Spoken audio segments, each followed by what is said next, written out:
Hello, and welcome back to the Misty Morrison Podcast. I'm your host, Misty Morrison, and this is episode 27 of Petty Please. Here on the Misty Morrison Podcast, we like to judge, we like to give advice, we like all the petty drama. But before we get into our stories for today, our usual housekeeping, whether you are new or returning, please remember to engage with the content to help the channel grow. Any engagement and interaction really can help the channel. Rate, review, like, subscribe. I love to hear your comments. Please leave me your thoughts on the stories as well. Share it with a friend if you liked it. Subscribe for more. All the things. Okay. Let's see. Story number 1 for today is coming to us from r/malicious compliance. This one is tagged original and short. Can't be 2 minutes late. Longtime lurker and first-time poster on this sub. Sorry for any mistakes, English isn't my native language. So I used to work for this terrible manager in a pharmacy. Let's call him Edwin. He was the kind of guy who wanted to greet every client in an insanely busy store. He was the type that wanted to introduce a color wheel for when I made creams and such, and he was an overall terrible person. Edwin was a type that didn't let me go to a funeral of a friend of mine who died at 23, and the next day he could leave because he had to walk his dog. After a few years, I was done with all that shit. The last figurative drop? Him giving me this lecture in front of our patients when I was late because a bus broke down and I couldn't get in. He told me, work hours are from 9 to 12 and from 1 to 6:30. Got it, mate? I stopped going to the lessons we got from people during my break and got on at exactly 9 o'clock in. When he commented that I usually was early, I told him, you said my hours are between 9 and 6:30. No exceptions. Gave him a confused look. So whenever I was helping a patient, I would drop everything and stop at the exact hour. He fired me. I went to the union and was paid for 2 more years by this pharmacy. Later, I learned that during Corona, he made his people work with that virus. So what did I do? I called my county's FDA and told them all about it. The pharmacy is still shut down, as it should be. People don't leave jobs, they leave bad bosses, for the most part. To deny someone to go to a funeral, any funeral really, that they said was important to them, to deny them, and then you have the nerve to leave work to go walk your dog. The audacity. Ugh. Yeah, I'm really glad that there was a union involved in this case and you were able to still cost that pharmacy money after the way they treated you, and especially when they did things wrong during Corona and you were able to get them in trouble just by being honest about what they were doing. I think that's great. Story number 2 is coming to us from r/malicious compliance. This one is tagged original and medium. Landlord maliciously compliance themselves. This happened a few years ago in my last apartment. My roommate and I were living in a basement place with upstairs neighbors, and the owner decided he wanted to sell. The upstairs neighbors ended up buying it and became our new landlords, and they were awful at it. I could fill a whole post with the amount of stuff they tried to get away with, but we're here to talk about one particular instance. But suffice it to say, they had no idea that landlords had responsibilities and simply saw us tenants as a source of income that should be ever growing, hence our rent suddenly spiking and why we left. But there was one time they maliciously complianced themselves. See, they had a habit of trying to push stuff on us that was blatantly illegal. Their first contract, for example, said, among other things, that they had the right to enter the apartment at any time they wanted and could go through our stuff if they wished because we were living on their property. I pointed out that this was highly illegal, and they grew very upset, saying, well, we'll see about that. This clause later suddenly became the real one before we signed. One day, however, our lone fire alarm stopped working. As dutiful tenants, we reached out and said, "Hey, the fire alarm stopped working." Their response was a predictable sort of, "So what?" "We need to have a working fire alarm," we replied, "and it's the landlord's duty to provide working fire alarms." "No, it's not. You want one? You get it. The law says otherwise." And here's where they maliciously compliance themselves. Possibly because they were getting tired of being corrected, they got snooty with this one. We got a very sarcastic response. "Oh, it does it? Well, we'll just see what the fire marshal has to say about that." Me and my roommate, upon receiving this message, burst out laughing, but they were serious. They thought they were going to contact the fire marshal, he was going to side with them, and then they could come down on us hard. I don't know what their expressions were when we said, "Okay, yeah, do that." However, the next morning, there's frantic knocking at our door. There's the landlord and his family looking very concerned with a bag of brand new fire alarms, one for each room, and IIRC, even 2 spares. He begs to be let in outside of the 24-hour notice and says it's an emergency. He has to put these alarms up right now. Trying not to laugh, we let them in, and they hurriedly put one in every single room, apologizing profusely for the delay and telling us, "If you need anything, don't hesitate to ask." I don't know how that meeting with the fire marshal went or if they got him or someone else at their office, but their attitude painted a pretty clear picture of the ultimate result. They complied maliciously, thinking they'd called our bluff. Whoops. That's hilarious. And there's a comment on here first thing that says, "Yeah, the fire marshal does not F around. When he gives you 24 hours to remedy a problem, he's being very generous and your consequences can be pretty extreme for missing that deadline." Honestly, for the sake of getting them in trouble because they deserved it, I probably would have denied them entry outside the 24 hours notice if your contract said they had to give 24 hours notice. Just because screw them. They put themselves in that situation and you didn't have to save them. But that is really hilarious that they actually thought the fire marshal would say they didn't have to provide fire alarms. Even this hotel I'm in right now, when we got here and we checked in, there were maintenance people out in the hallways replacing the fire alarms. That's so funny. I read that story today. And there's one up here in the corner of the room. There's a fire alarm. I think there's just the one because it's just one big open space. But yeah, fire alarms are pretty well required everywhere, I think. Okay, love that one. Story number 3 is coming to us from r/malicious compliance. This one is tagged original and long. "You want us to refer to you by your job title? Okay then. TLDR at the bottom, generally safe for work. In a previous role, I came across the epitome of manglement. A young twat who'd been swarmy enough to work his way into a leadership role without ever having to actually do the job he was managing. Unsurprisingly, he was less than effective. To use his words, we were the skilled team that worked for him. He was in the management. There are a few stories I can share about this, including one where he said I was too attractive to do my job, but that's for another time. This particular anecdote was when the previous leader left and we ended up with him. Our new leader was quite particular about his role. He wasn't just a leader, he was a production leader. He was quite inconsistent. We called him by his job title, to the extent that he moaned when we said, "Oh, the gaffer says XYZ. Nope, it must be the production leader says XYZ. Please respect his job, thanks." I assumed this was his pretentious effort to seem important. Remember I said he'd never worked the job before? He never quite understood the details of what he was asking, and you could see his eyes glaze over and his mind wandered to KPIs and metrics whenever someone said, "That won't work, we need to do ABC first before we throw this job onto the machines." For the most part, we just worked it out ourselves and did what we could and explained what we couldn't.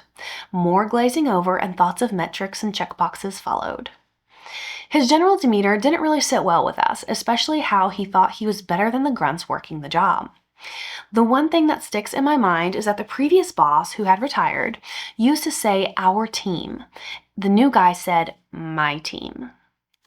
Small difference, but it speaks volumes. So we decided to maliciously comply. You want to be called by your job title? Sure, we can do that. However, we abbreviate everything, including your job title, production leader - operations. That abbreviated to PL - ops, which abbreviated to PLOPS. I can't take credit for the nickname, but it spread super quick. The malicious compliance was embedded. Within 36 hours, every shift knew that we had to follow PLOP's orders. For non-English speakers, plop is an onomatopoeic way of describing the act of passing feces. Okay, that is also what was in my head. Plops was obviously quite unhappy with his new nickname. Just imagine the most nasally voice ever saying, "I'm a production leader," to a group of guys, most of which had been in the trade since before Plops was born. And you've got a good idea of how well respected Plops ended up being. For the rest of his short career in that role, we called him Plops. It infuriated him. To give you an example of a typical incident, 3 of the shop floor guys are stood in the middle of the factory talking. Plops sees this and walks over to chastise them for not working. Plops, "Excuse me, gents." Guy number 1, "What's up, Plops?" Plops, "I'm a production leader. Why aren't you on your machines?" Guy number 2, "We're trying to figure out how to do the job." Plops, "What? Aren't you trained for this?" Guy number 1, "We are Plops. Been doing this for 24 years. Plops, "But Guy 2, "The problem is, Plops, we have 4 sets of tooling available. Each job requires 2 sets of tools per machine. And as there are 3 of us, we would need," pauses sarcastically to count, "6 sets of tools." Plops, "Nobody told me that." Guy number 3, "Yes, because we normally split the job out by individual tasks. Number 1 can process the tasks that don't need tooling, then split the task between number 2 and 3. It doesn't matter what order these are done in, so we split the batches, 2 to 1, then swap. Do you have a better solution?" Plops, "No, do that." Guy number 1, "Thanks for your advice, Plops." Plops walked away looking very red, with the guys bursting out laughing while still very much in earshot.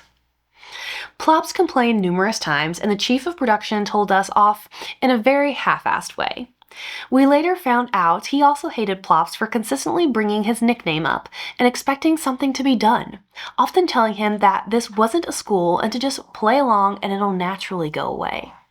Fast forward to one day when Plops was late for a site-wide meeting.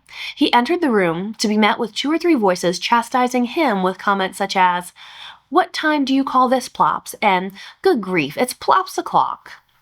Turning a now familiar shade of crimson, he opened his mouth but then noticed the director of operations, DOPS, stood at the front having paused his speech. Plops shut his mouth and quickly found a seat. The director continued for a bit before pausing to ask if anybody had any questions. Plop's hand immediately shot up. "Apologies for being late, but I had a question about the half-year business projections given the ramp-up in production. Was this already covered, or is this a good time to ask the question?" This question had absolutely nothing to do with anything we did, and it was painfully obvious Plops was just asking the question to seem even more pretentious than he normally was. The director replied, "Not a problem, Plops, maybe save that one for the end." This was too much for everybody else, who burst out laughing. The director didn't know who Plops was and had assumed that was his name. The director innocently asked, "Oh, is that not his name?" That's so sweet. Someone explained it was a nickname. He was called John.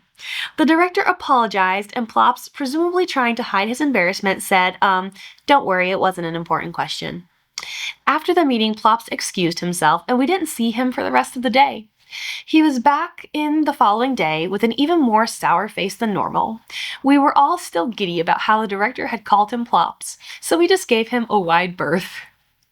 A few days later, when the atmosphere had calmed down, Plops announced at a meeting that he accepted a similar role at another site and will be transferring in the next week. We then found out that Plops had complained yet again about a director, no less, to the chief, who had now got fed up of having to baby the kid and had a quiet word with the director. Said director, presumably wanting to save face a little, advised that another production lead at a different facility was going on maternity leave, so Plops could be parachuted into that role fairly easily. They then had the best part of a year to find somewhere else for him. We weren't sad to see Plops go, but he forgot to bring in cakes on his last day. So one of the guys who'd worked with some of the staff in the new facility made a phone call. From what I understand, Plops' outgoing counterpart introduced him at one of their morning meetings and invited him to speak. He said, "Good morning, I'm John, and I'll be taking over from Lisa while she's off. I am an experienced production leader, so I'm hoping we can keep the wheels turning whilst Lisa and I make the transition. Wishing her the best with the baby and for the new parent life." A chorus of voices came from across the room. Well said, Plops. We eventually got a new production leader who'd worked in a similar role at another company. He seemed to be a decent guy. At his first meeting, he introduced himself and brought in a crate of homemade samosas. He said he didn't want to intrude on our workstations unnecessarily and thus asked everybody to pop into his office at some point in the next day or two to introduce themselves and have a 5 to 10 minute chat. I was nominated by the guys to go first and report back how he was. I summarized his personality with one observation. Before I even sat down, I walked over to the office door and knocked. He waved at me to come in, and as my gaze went upwards, I noticed the new sign he'd put on the door. Plops office. Oh my goodness. I love this one so much. When you work, especially in a field like this, sounds like a production factory, especially in a field like production or any kind of skilled labor where you have tradesmen, men who have been working, and women, no judgment here, people who have been working in this field for years, especially when you come in as inexperienced and as younger than the people who are working for you, to think that you're going to get all these guys to call you by your title every single time. You're not that important. They were doing this job before you. They were doing this job fine without you. They don't need you. You need them, because without them, there is no work being done. Managers do serve an important behind-the-scenes role, but you have to understand when the staff that work for you are the people keeping things going. Without a staff, you have no one and nothing to manage. You don't have a job without them. They're the important ones, truly, especially when they are skilled labor, because skilled labor is so hard to find. I love that all these guys really had such a good sense of humor about it. They weren't even mean to him. They just gave him a nickname that he didn't like. It wasn't that bad. Truly, he was being a baby. I think it's the best thing in the world that director just thought his name was Plops. I love it. But that you complained so many times about such a childish thing, and then you had the nerve to complain about a director who truly made an innocent mistake. I'm glad he finally, whether he made the decision or whether he was forced out, I'm glad you finally got rid of him. I'm also glad your new boss clearly had a good sense of humor coming into it. But also, I am so tickled that somebody knew people at the next place he was going to, and they all just got right on board calling him Plops, letting them know, hey, we already know about you. We know how you work. Don't even try it. They called him Plops, and he knew, he was stuck. As he should be. This was a good one. Okay.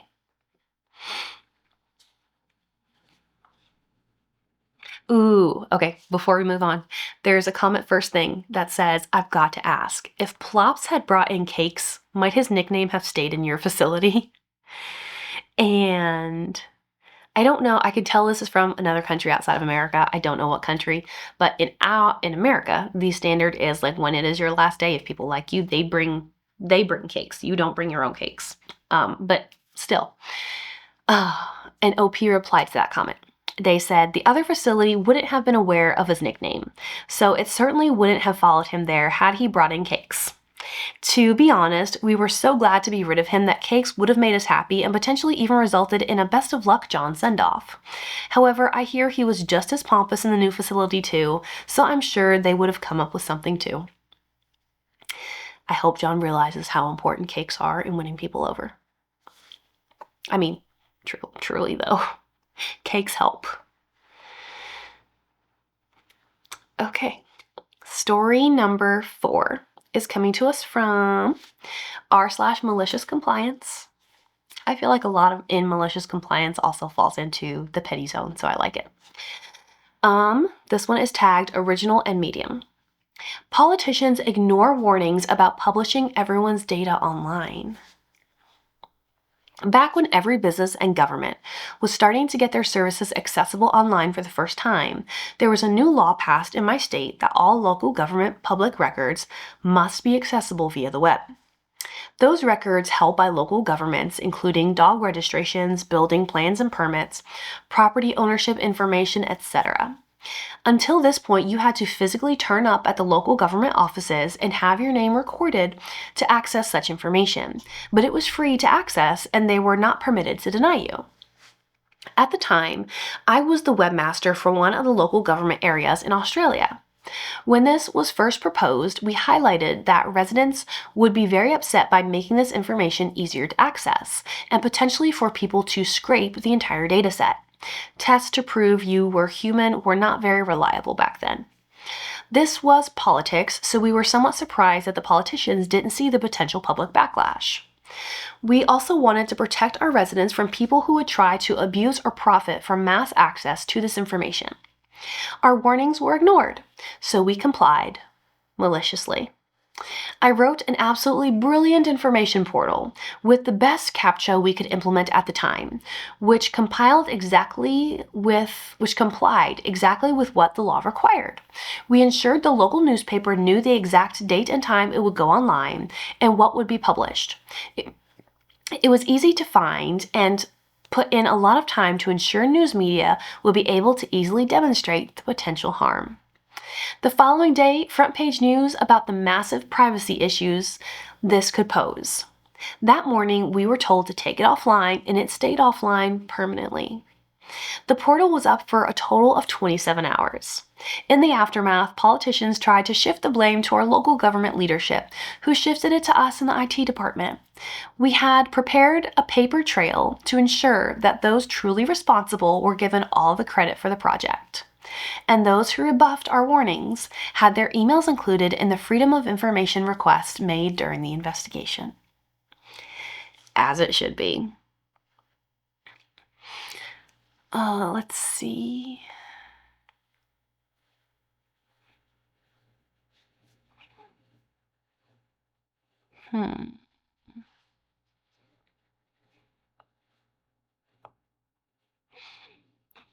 Yeah, I don't. And you see sometimes where governments will rush things, or governments or other institutions will rush things beyond like a lot of safety checks to comply with things and be timely or to be ahead of the curve. And here's a great example of why you need to wait and you need to test, and why it really works out great when you can let somebody else guinea pig it first and learn from their mistakes before you have to make your own. There's a comment first thing on this one that says, unfortunately, that sort of information is very available, and I was told was legally required to be available in places in the US. I found that out when I decided to start paying my water bill online. I went to their portal and it has a lookup for your info by account ID, name, or location. You just need one piece of this information to find the bill. If you just type in a part of a street name, you can see all the matches. So I can manually find anyone I know in town and figure out if they paid their water bill. I would I wound up contacting the local water authority and was told that because it is a water authority, the bills are public record, and they are just using the same system that is used for the township taxes. Since my mortgage company always paid the taxes, I didn't look at that site before, but lo and behold, I can see lots of tax details, randomly found some delinquent people, etc. This is all in the name of transparency in government, but also a very crappy interface run by a vendor who apparently has contracts with local governments throughout the US. And then they shared the name of the site that their town uses for taxes and water. Yeah. Yeah. I don't,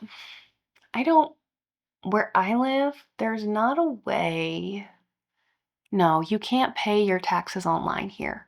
Yeah, you can mail them, or I have to go to the courthouse to pay taxes. And I know, like, once people are delinquent to a certain extent, they actually have to publish it in the newspaper. But yeah, I don't know that there's another way unless you can call. You can call, like, if you have a property address and check and see if the taxes are paid.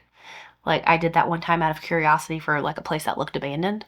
And you can just call that county, just say, hey, I want to check the status of the taxes on this address, see if when was the last time they were paid. And they just tell you. They don't ask you who you are. You call, you say, I want to know. They just tell you. Yeah. All right. That is 4 stories for this week's episode of Petty Please. Thank you so much for being here, for chatting with me for another episode of the Misty Morrison Podcast, and I will see you next time. Bye, guys.